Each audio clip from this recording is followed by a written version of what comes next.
Well, g'day YouTube friends and new subscribers.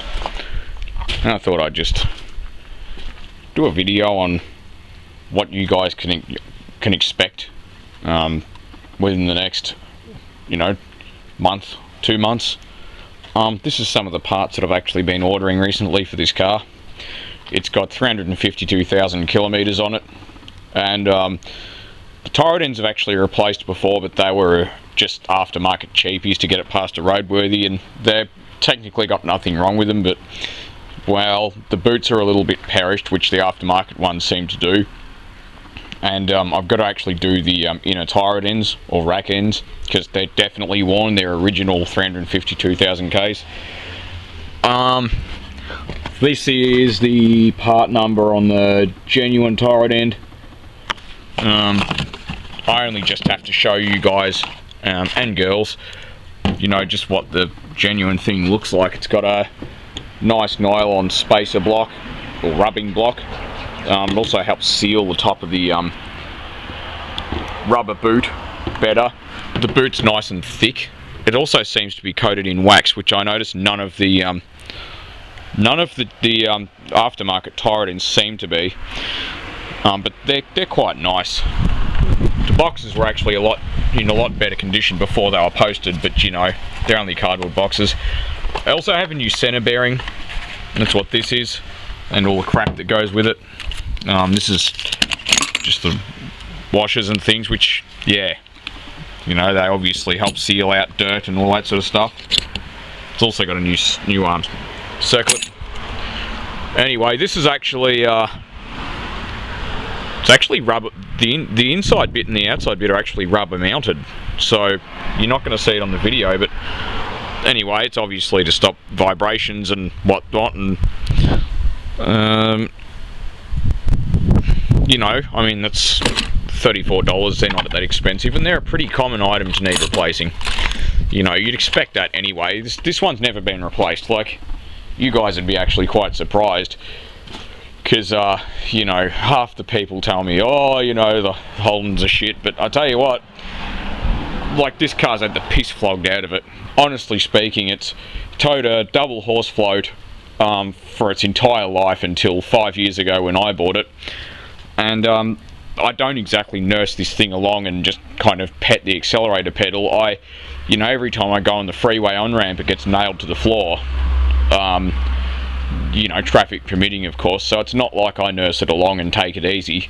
It's had a water pump done, and really nothing to the motor. I did rocker cover gaskets and a water pump, and everything else is totally original, including the sensors and stuff, and it runs quite well, to be honest. Anyway, we've got a new CV joint for the tail shaft, and I'm not really wanting to pull it all the way out, but these are a two-piece tail shaft, but that's the CV itself. CV -855A. I don't think it's, I don't think this is just a generic. I think it's a part number for this exact thing. I don't know. This is the actual, the company. This is the new rubber boot. They give you a whole lot of other stuff, including a gasket and whatnot, and a packet of LMM grease. These are actually quite nice. We've got some stainless steel braided brake lines here, and a couple of people have had the concern that dust and dirt tends to get in these. Now, I've read it on a couple of forums, but this is the brand of hose. There's Safe Brake. It doesn't have a part number on it, I don't think. Okay, well, they're the particulars for these hoses anyway. My hand wants to stop shaking. It doesn't really have much of a part number on it or anything, so it just tells you what it's for and all that shit. They're basically they do comply to Australian standards, and they're Teflon lined.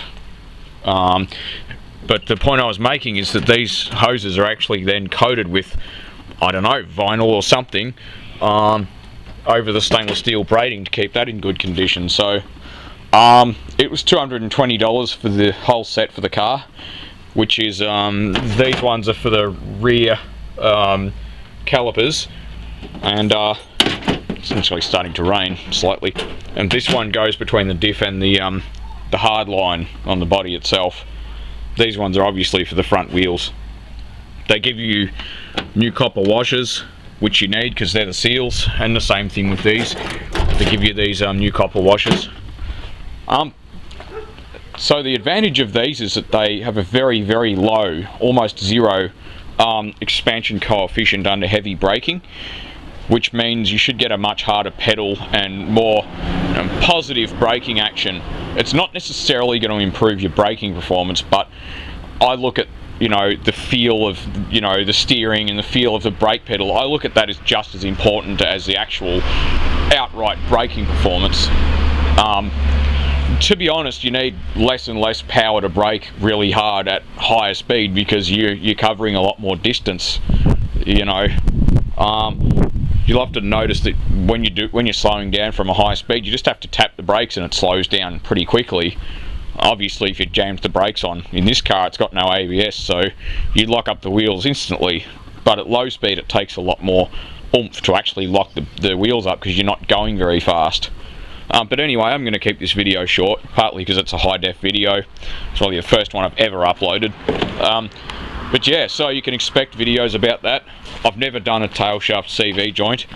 The play that's in the joint on the tail shaft is rotational play. I haven't actually got a front universal joint yet. The rear one's already been replaced a year ago. So basically this is what it's going to involve. There's other stuff I've got planned, but this is just a good start. Well, thanks for watching.